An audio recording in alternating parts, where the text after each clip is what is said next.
Hello everyone. Mwese I'm so glad to meet you once again. ndanezera kongera guhura namwe. Let's begin our evening session by the word of prayer. Mureke tutangire iteraniro ry'umugoroba dusenga. Heavenly Father, we thank you. Data wo mw'ijuru turagushimira. You have given us this precious moment. Waduhaye umwanya w'igiciro. The reason why this moment is precious is because we are going to share the word. Impamvu uyu mwanya ari uw'igiciro ni uko ari umwanya wo gusangira ijambo ryawe. Father, whenever we see this world with our own eyes, Data igihe cyose turebye iyi si n'amaso yacu, there are so many reasons and conditions to make our heart down.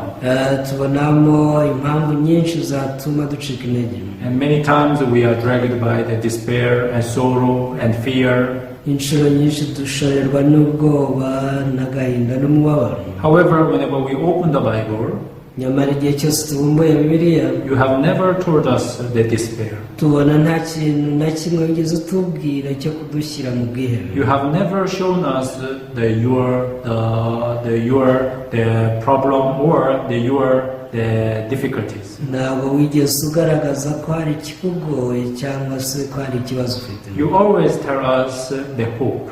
Buri gihe utubwira ibyiringiro. Even though there are a lot of darkness, nubwo haba hariho umwijima mwinshi, once light shines, igihe umucyo umuritse, there will be no longer darkness in our heart. ntakabuza nta mwijima ushobora gusigara mu mitima yacu. Father, at this time also we ask you for the special grace, rero muri aka kanya dusabye ubuntu budasanzwe, so that this word can shine our heart. kugira ngo iri jambo rimurikire imitima yacu. I pray everything in the name of Jesus. Mbisabye mu izina rya Yesu. Amen. Amen. Okay, so today also we shall read the book of Ruth. Mureke uyu munsi ntabwo dusoma mu gitabo cya Rusi. Book of Ruth, chapter 4, from verse 13. Rusi igice cya 4 duhere ku murongo wa 13. We have finally reached the last chapter of book of Ruth. Amaherezo tugeze ku gice cya nyuma cy'igitabo cya Rusi. Ruth chapter 4 from verse 13 through 22. Rusi igice ni cya 4 duhere ku murongo wa 13 tugeze ku 22. So Boaz took Ruth, and she became his wife. And when he went into her, the Lord gave her conception, and she bore a son. Nuko Boaz yakira Rusi aba umugore we, aryamana nawe, Uwiteka amuha gusama inda abyara umuhungu.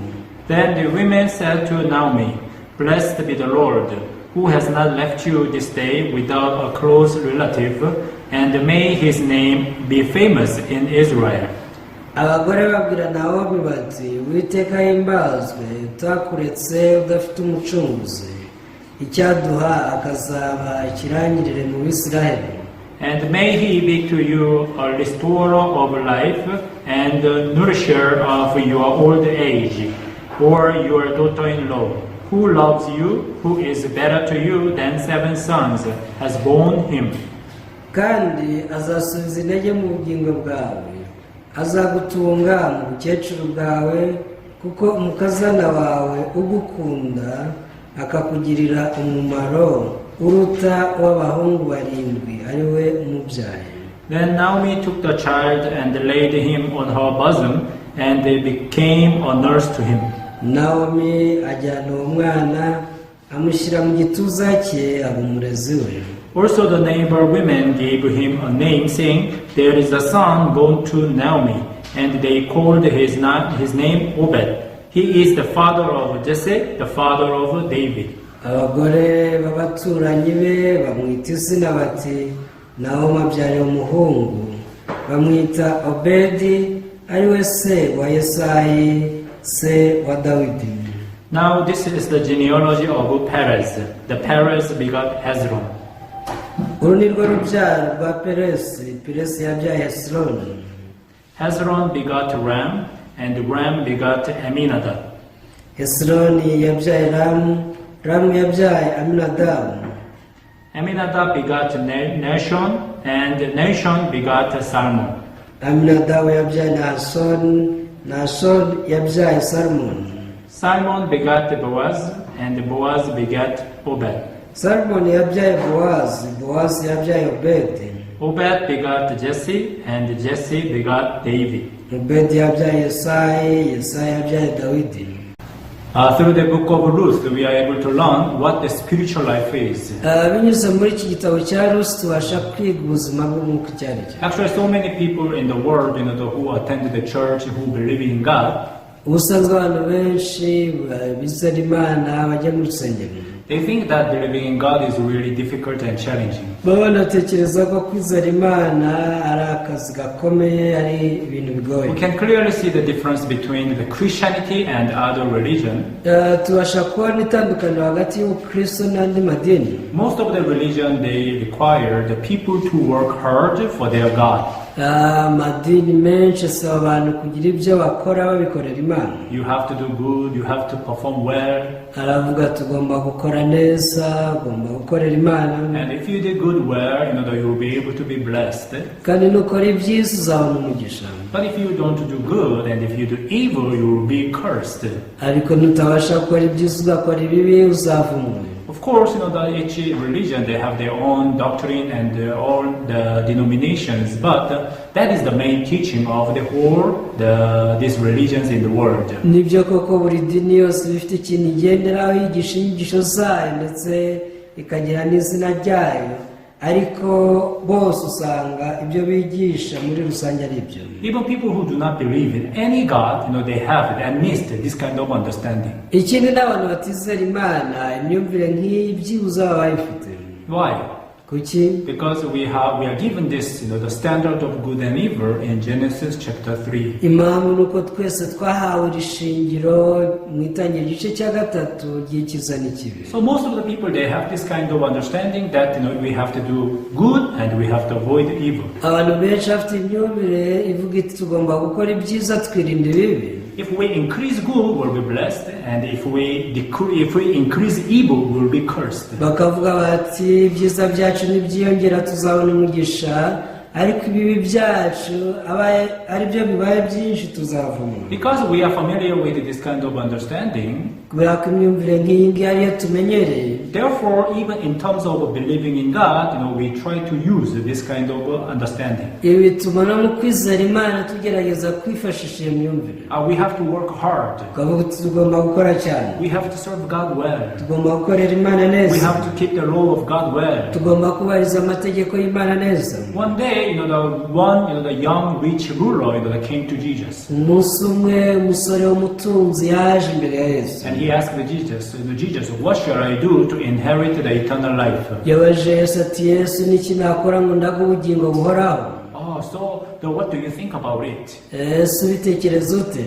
You see that, and what does the law say? Yesu n'amategeko avuga ngo iki? So he read these, the laws, that, the law says this and that. Yasoma amategeko ati Bibiliya amategeko avuga gutya na gutya. Actually, this man, he knew what was written in the Bible. ubundi uyu musore yari azi ibyanditse muri Bibiliya. What the law of Moses said. yari azi n'ibyo amategeko ya Mose avuga. But he was not sure about the everlasting life. ariko ntiyari afite icyizere cy'ubugingo buhoraho. He still had a confusion about the eternal life. nubwo yari agifite urujijo ku bigendanye n'ubugingo buhoraho. That's why he approached Jesus and he asked the question, what shall I do to inherit eternal life? ibi byatumye yegera Yesu amubaza iki kibazo ati nakora cyiza ki ngo ndabe ubugingo buhoraho. So many people in the world, they try to do something good in order to inherit the eternal life. rero abantu benshi mu isi bagerageza gukora ibyiza ngo bahabwe.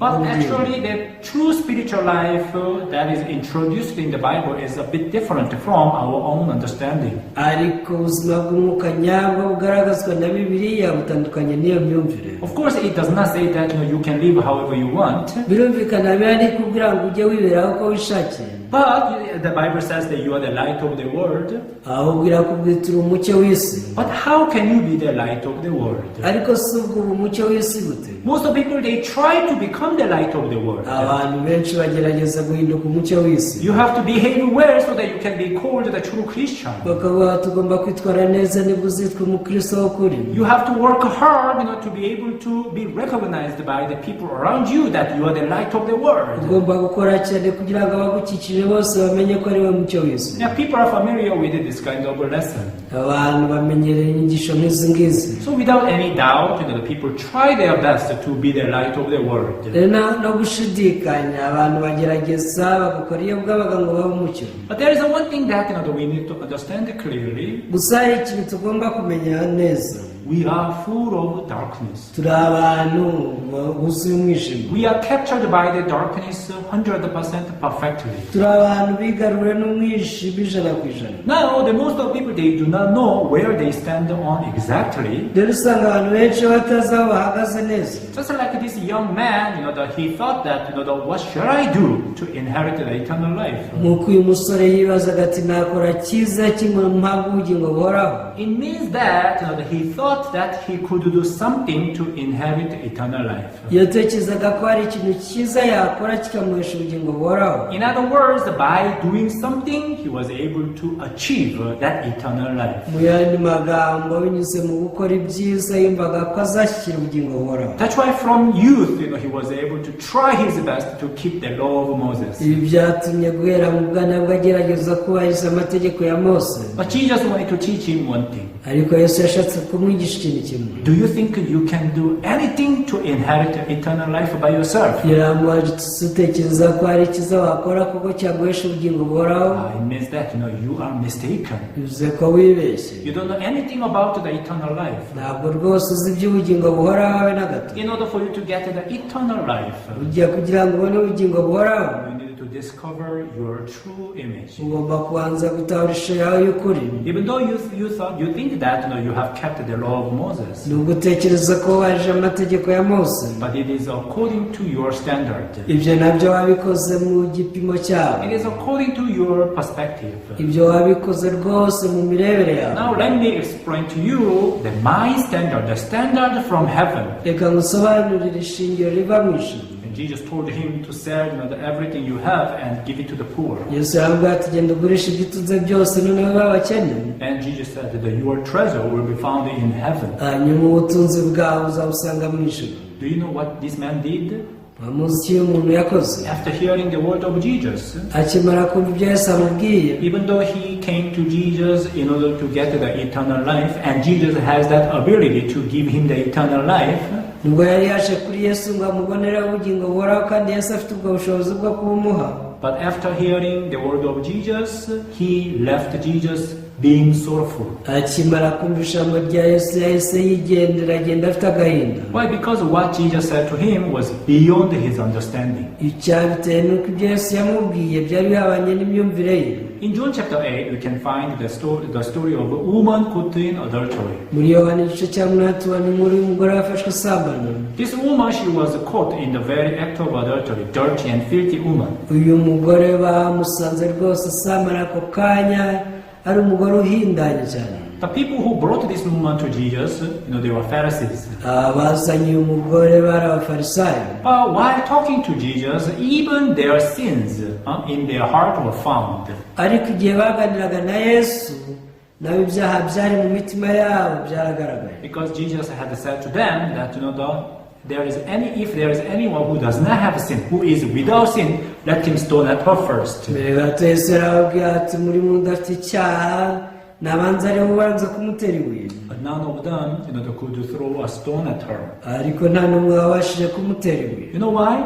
ese muzi impamvu? Because they found sin in their heart. nuko bisanze mu mitima yabo harimo icyaha. Now, in the eyes of Jesus, even this woman was a dirty sinner, but also these Pharisees and scribes, also they were dirty sinners because they have sin in their heart. nibyo mu maso ya Yesu uyu mugore yari umunyabyaha uhindanye, ariko n'aba bafarisayo nabo bari abanyabyaha bahindanye mu maso ya Yesu. Both of them, they are dirty sinners in front of Jesus. imbere ya Yesu rwose bose bari abanyabyaha babi bahindanye. But now the Pharisees and scribes, they left Jesus. ariko abafarisayo bahise bahunga Yesu. Why do you think that these people, they left Jesus? ese gutekereza baramuhunze kubera iki? Because they thought that they could handle this problem by themselves. batekereje ku iki kibazo cy'icyaha bakikemurira. And even now, in this generation, there are so many people who are trying to handle their sin problem or their social problems by themselves. no muri iki kiragano hari abantu benshi batekereza ko ikibazo cy'ibyaha byabo bakikemurira. If you try to do things by yourself, nimba ugerageza kugira ibyo wikorera, if you try to handle the problems you meet in your life by yourself, igihe ugerageza gukemura ibibazo uhura nabyo mu buzima, it means that you have nothing to do with the true spiritual lives. bivuze ko ntacyo uhuriye n'ubuzima nyabwo bw'umwuka. Why? Kuki? Because actually you are not a person who needed Jesus. ntabwo uri umuntu ukeneye Yesu. Who needed Jesus? ninde ukenera Yesu? One who realized that I have no solution at all. umuntu ukenera Yesu ni uwatawe ati nta gisubizo mfite habe na gato. However, so many people they think that they can handle the problems by themselves. ikibabaje ni uko abantu benshi batekereza ko ibibazo byabo babyikemurira. From time to time, I become sick and I depend on medicine or sometimes injection. rimwe na rimwe njya ndwara hanyuma nkishingikiriza ku gufata imiti cyangwa se inshinge.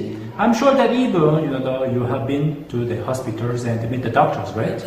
nzi neza yuko nawe wigeze kujya ku bitaro ugahura n'umuganga, sibyo? Why do we need doctors? ese kuki ukenera muganga? If we can handle our health issue by ourselves, nimba ikibazo cy'amagara yacu twagikemura, we would never need the doctors. ntabwo twaba tugikeneye abaganga. If we have the very strong immunity system, turamutse dufite ubudahangarwa buhambaye, if we are not affected by any virus, any disease, butuma rwose nta virusi cyangwa ikindi kirwara icyo ari cyo cyose cyadufata, we would not need the doctor or hospital at all. abaganga n'ibitaro ntabwo byaba bigikenewe habe na gato. The reason why so many people they are afraid of COVID-19, igituma abantu batinya COVID-19, it is because the people do not have that the ability to overcome the COVID-19 virus. ni uko abantu tudafite ubushobozi bwo kunesha iyi COVID-19 virusi yayo. Therefore, so many people they are found dead.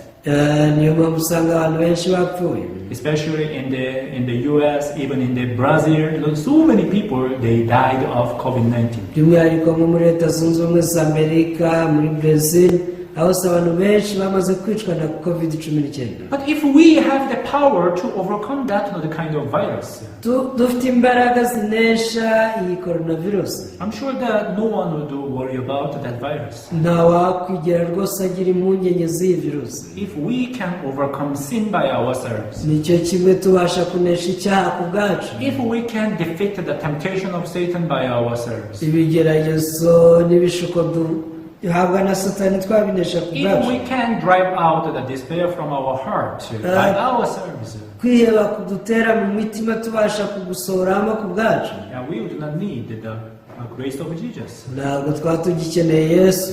But in reality, ariko kuri many times we are defeated by the deceit of Satan.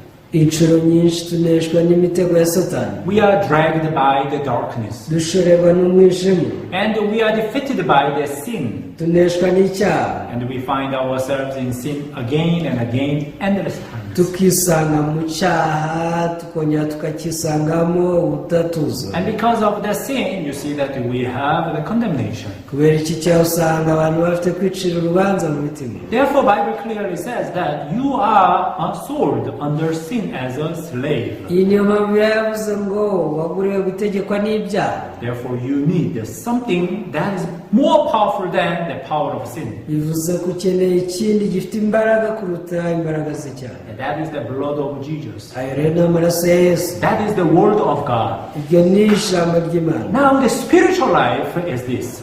ubuzima bw'umwuka ni ubu. Now, let us read the book of Ruth, chapter 3, verse 18. mureke tujye muri Rusi igice cya 3 umurongo wa 18. So, last verse of chapter 3, it is saying, umurongo usoza igice cya 3 uravuga ngo, Then she said, Sit still, my daughter, until you know how the matter will turn out. For the man will not rest until he has concluded the matter this day. nawe maramubwira ati mukobwa wanjye, icara ugeze aho uri bumenyere amaherezo yabyo, kuko uwo mugabo atari buruhuke atararangiza ibyo. Now the man, there is the Boaz. uyu mugabo uvugwamo hano ni Boaz. Now you see that Naomi guided Ruth to the word or to the domain where this Boaz works for the Ruth. Naomi yayoboye Rusi mu mwanya wa Boaz agomba gukorera Rusi. Naomi did not ask Ruth, to work hard and work by yourself. Naomi ntiyigeze asaba Rusi ngo akore cyane yikorere. Now the Naomi said to the Ruth that you will see how this man works. Ahubwo yaramubwiye ati genda wiyicarire ubundi utegereze urebe rwose uko uyu mugabo agukorera. This is the spiritual lives. Ubu nibwo buzima bw'umwuka. Before I received the salvation, mbere yuko nakira agakiza, I used to live as a troublemaker. najyaga mbaho nk'umuntu uteza ibibazo gusa. I used to smoke, I used to drink alcohol. Nanywaga itabi, nanywa inzoga. I used to make a lot of troubles. Natezaga ibyago byinshi cyane. It is not that I did not try to quit like all those things. Ntabwo bivuze ko ntagerageje kubireka. I also tried my best to quit those things.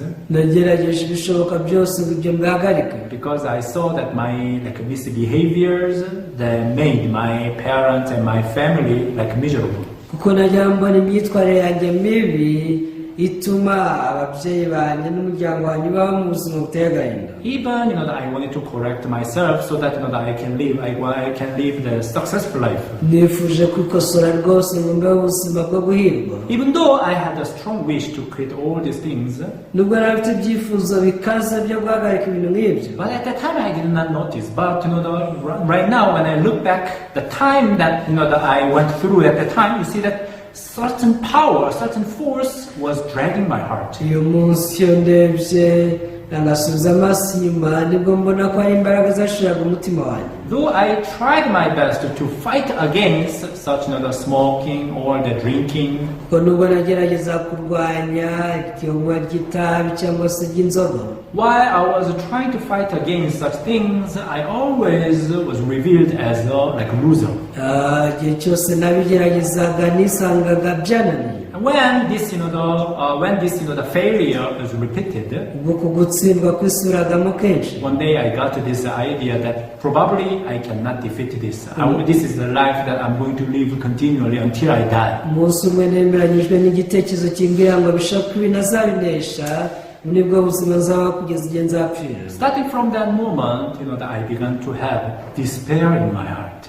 Guhera icyo gihe ubwihebe bwatashye mu mutima wanjye.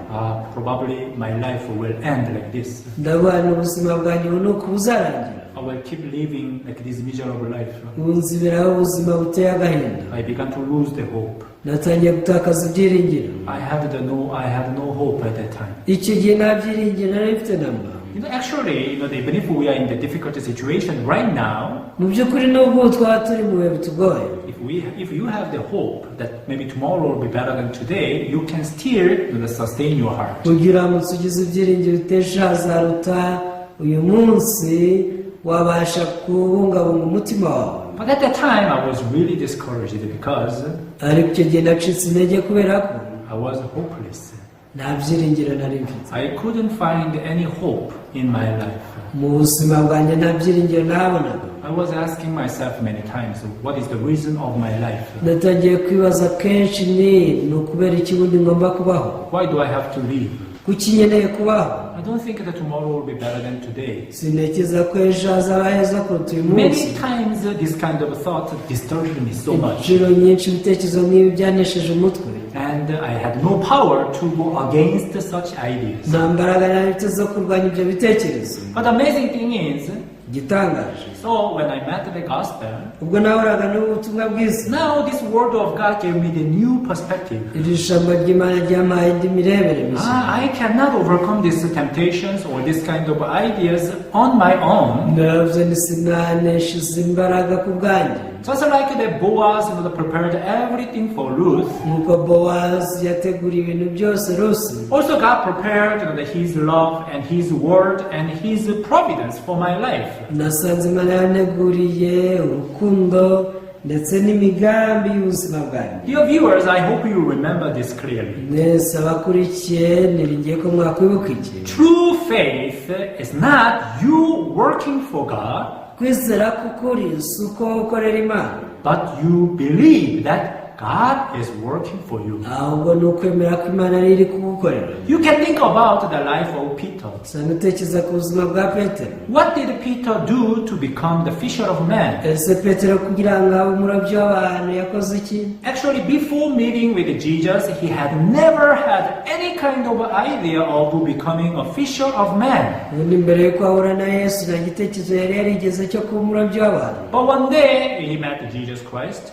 gusa umunsi umwe yahuye na yesu kirisito. And Jesus gave him the promise that I will make you the fisher of men. yesu kirisito yamuha isezerano ati wowe nzakugira umurobyi w'abantu. I will make you. ni njye uzakugira we. This is an amazing word. iri ni ijambo ritangaje. Now it means that Jesus is responsible to make Peter the fisher of men. ubu bivuze ko yesu ari ugomba kwishingira kugira petero umurobyi w'abantu. In the same way, now that Boaz he is responsible for Ruth. muri ubwo buryo rero bowazi nawe yishingiye rusi. Now what Ruth is supposed to do is to believe and follow the guidance of the Boaz. icyo rusi agomba gukora ni ukwemera ubuyobozi bwa bowazi akaba ari bwakurikira. As we continuously learn this story of Ruth, uko twakomeje kwiga iyi nkuru ya rusi. Ruth, she was a really dirty and filthy woman. twabonye neza ko rusi yari umugore wanduye. She was a Gentile. yari umunyamahanga.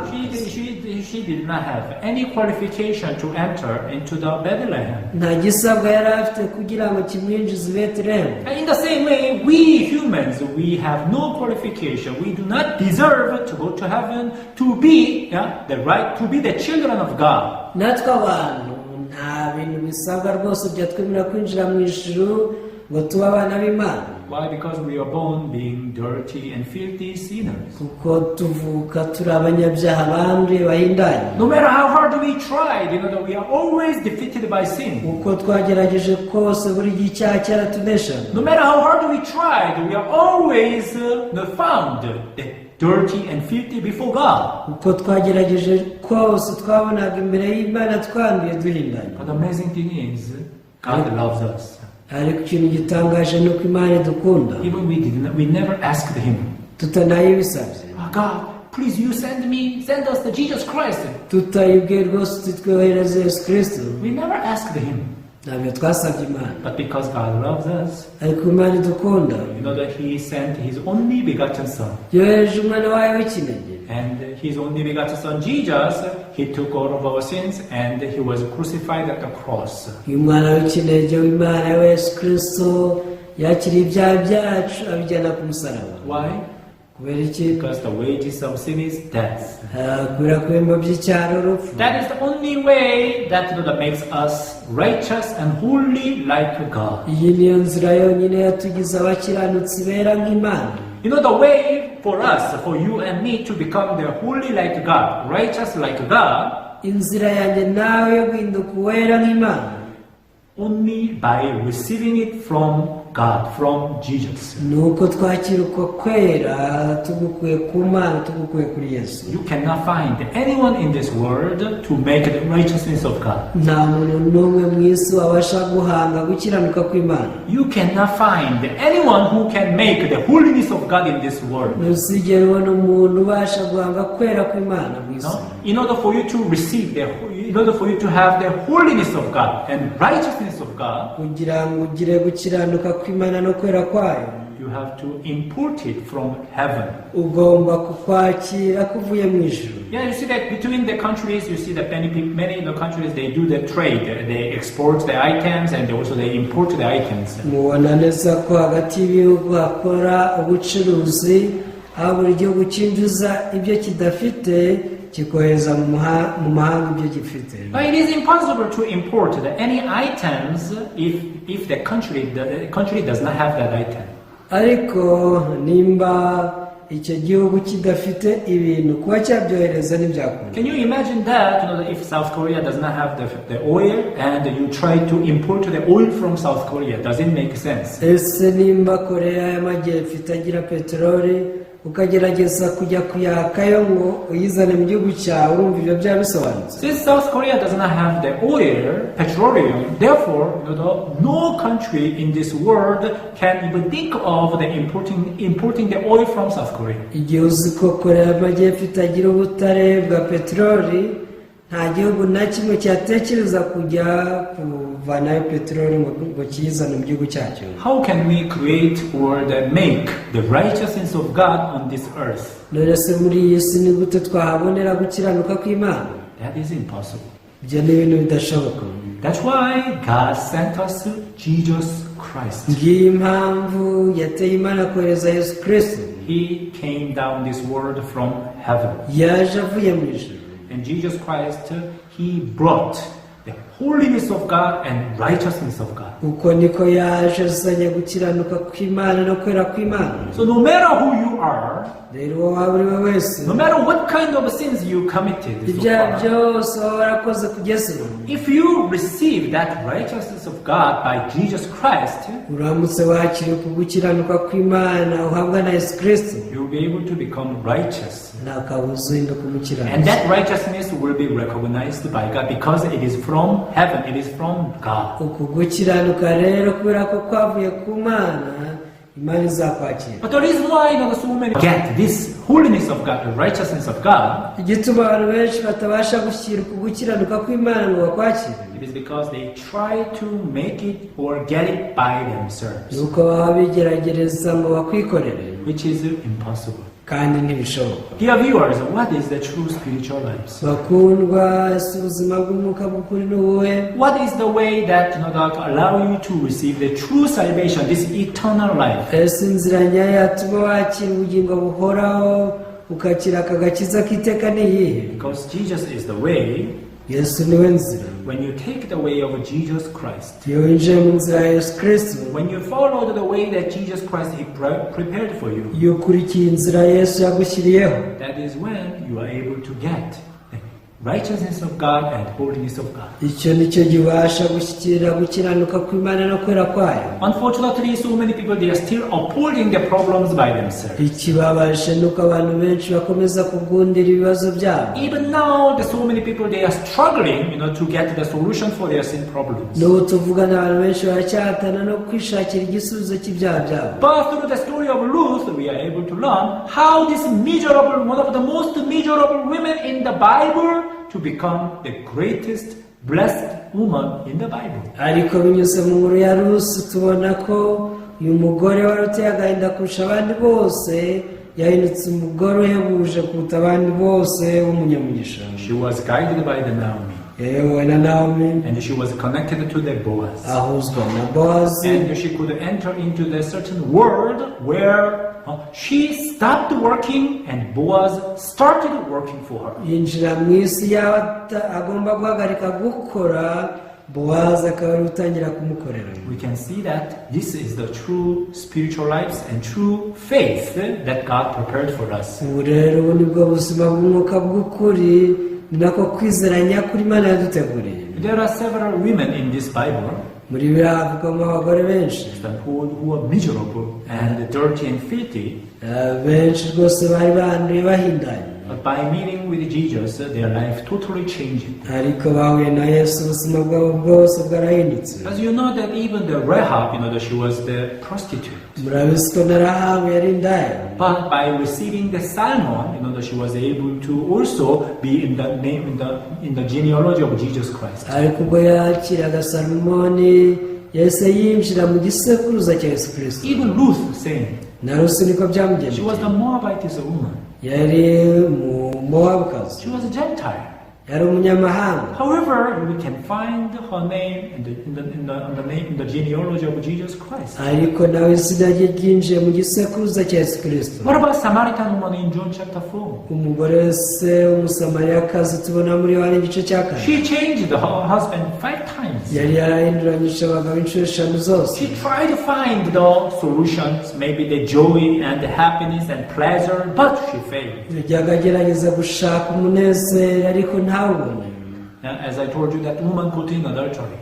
Nababwiye iby'umugore wafashwe asambana. She was always being dragged by the lust, Uyu nawe yajyaga ashorerwa n'irari rye gusa, and she lived the miserable and the dirty and filthy life. byatumye aho ubuzima buhindanye, ubuzima buteye agahinda. But one day she met with Jesus, Ariko umunsi umwe yahuye na Yesu, and she was given the promise that you are the light of the world. yesu yamuhaye isezerano ati wowe uri umucyo w'isi, You are the light of the world. uri umucyo w'isi. Actually, who could say such word to this woman who was just caught in the very act of adultery? ariko se ninde wari kubasha kubwira uyu mugore ijambo mw'iri wari wafashwe sambana? Actually, it is impossible. byari ibintu bidashoboka. Do you think you can say to the woman who was caught in the very act of adultery that you are the light of the world? ese utekereza ko wahura n'umugore ari gusambana ukavuga uti wowe uri umucyo w'isi? You would say that, why did you do that? ntabwo ati kuki wakoze ibyo? Probably you may not criticize in public, but in your heart you may criticize a lot. wenda ntiwamunengera mu ruhame ariko mu mutima wawe wagenda umunenga. This woman committed adultery. ati uyu mugore yasambanye, This woman is dirty. yarahindanye. However, Jesus said to her that you are the light of the world. ariko yesu yarambwira ati wowe uri umucyo w'isi, That's why go and sin no more. ntukongere gukora icyaha ukundi. Because I am the light of the world. You are with me. I am with you until the end of the world. ni njye mucyo w'isi, uri kumwe nanjye kandi rwose ndi kumwe nawe iteka ryose. Ruth, she was dirty and filthy woman. Rusi yari umugore wanduye uhindanye. However, when she was connected to the Boaz, ariko agihuzwa na bowazi, from that moment she was able to be used for the precious works of the gospel. kuva icyo gihe atangiye gukoreshwa imirimo y'igiciro, imirimo y'ivugabutumwa. Now, let us read the book of Ruth, chapter 4, dusome Rusi igice cya 4 verse 13. umurongo wa 13. So Boaz took Ruth, and she became his wife. And when he went into her, the Lord gave her conception, and she bore a son. nuko bowazi yakira Rusi aba umugore we, aryamana nawe, uwiteka amuha gusama inda, abyara umuhungu. Now here we can clearly see how the Lord, God, worked for Ruth. aha turabona neza uburyo uwiteka yakoreye Rusi binyuze muri bowazi. Ruth, she did not achieve this by herself. ntabwo Rusi yari kwigeza kuri ibi. She was able to be guided by the Naomi. yayobowe na Nawomi, And she was able to be connected to the Boaz. ahuzwa na bowazi, And through that, she was able to receive the grace, abundant and unspeakable, the grace of God. binyuze muri ibyo yabashe kwakira ubuntu butarondoreka bw'uwiteka. I hope that you can clearly understand this point. turingiye ku iki kintu mwacyumva neza. We can read verse 21. dusoma uwa 21. Salmon begat Boaz, and Boaz begat Obed. salomoni yabyaye bowazi, bowazi yabyaye obedi. Who is Salmon? ese salomoni ninde? The Salmon is one of the spies that was sent to the city of Jericho. undi salomoni ni umwe mu batasi boherejwe i Yeriko. He met this prostitute harlot, the harlot, the Rahab. ubwo yageraga yahuye n'indaya Rahabu, Which means the mother of Boaz is Rahab. bivuze ko nyina wa bowazi ari Rahabu. What does that mean? bivuze iki? Mother-in-law to Ruth is the Rahab. bivuze ko nyirabukwe wa Rusi yari maraya. You see that? Ruth also, she was able to receive the new mind and new heart from her mother-in-law, the Rahab. bivuze ngo Rusi yabasha kwakira umutima mushya yahawe na nyirabukwe Rahabu. I'm sure that even Rahab, she gave her testimony to the Ruth. nzi neza ko Rahabu yajyaga guhamya mukazana wa Rusi. Even though I am unworthy woman. akamubwira ati nanjye rwose nari umugore utari ukwiriye. Even I was a harlot. nari maraya. But ariko the grace of God is abundant. ubuntu bw'Imana rwose ntiburondoreka. Love of God is unconditional. urukundo rw'Imana ntabwo rugira ikigombero. Ruth, she was able to receive the guidance continually. Rusi yakomeje kuyoborwa iteka. That fellowship, that the connection, that the love continuously upheld the heart of Ruth. uku guhuzwa, ubusabane bwakomeje kugundira umutima wa Rusi. Dear viewers, this is the gospel and this is the true spiritual life. bakundwa, iki ni cyo ubutumwa bwiza buvuga kandi ubu ni bwo buzima bw'umwuka nyakuri. Do you have any problem in your life? Ese hari ikibazo ufite cy'ubuzima? Do you have any challenges in your life, in your heart? Hari ingorane ziri mu mutima wawe? Don't try to uphold it by yourself. Ntukagerageze kuzigundira ku bwawe. Remember that there is a Jesus in the Bible. Ujye wibuka ko hari Yesu uvugwa na Bibiliya. Even for your sin problem. Kubw'ikibazo cy'icyaha cyawe, Any problem in your life. no kubw'ikibazo cyose cy'ubuzima bwawe. Remember that Jesus is at work. Wibuke ko Yesu ari we uri kugukorera. Believe that Jesus. Ujye wizera Yesu.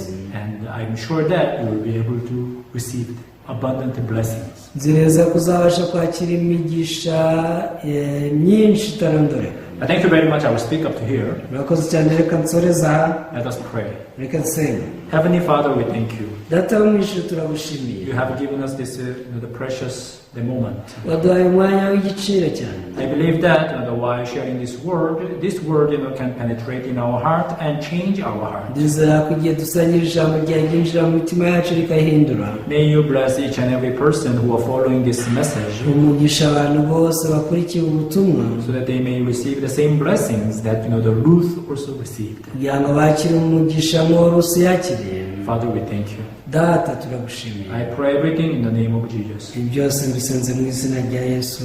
Amen. Amen. Yeah, thank you very much. See you next time. Murakoze cyane, naho butaha.